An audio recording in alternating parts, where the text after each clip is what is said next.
Hey guys, happy Valentine's Day. Back in the kitchen, finally settled in North Carolina. So we're doing Valentine's dinner. Nicole's cooking this one up. It's her turn. Haha. Anyways, she's doing a gluten-free rustic bread here. Already got it set, scored, ready to pop it in the oven. And then on to the Italian dinner with some good wine. Stay tuned. All right, now we make the creamy bisque tomato pastini using muti. This is a great option. Very healthy ingredients, not a lot of preservatives and stuff added.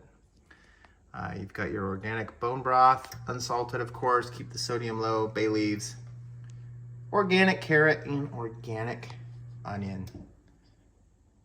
All right, we got all the ingredients in here that you saw out.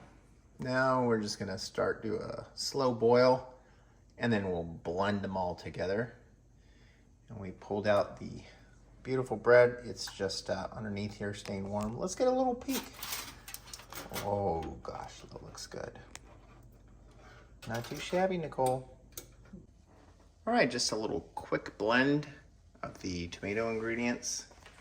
And then we've got tomato paste, pastino. Is that how I say it? Pastini. Pastini, sorry. But got the butter cam. All right.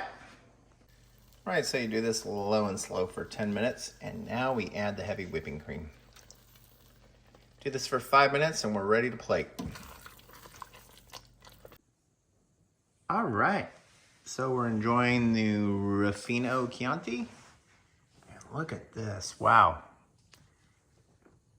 This is a great Valentine's dinner. And we got Phil on. Nothing more romantic than some Phil Collins. Anyways, from North Carolina, happy Valentine's Day from Nicole and I. We're gonna dig into this. It looks amazing. Thank you guys.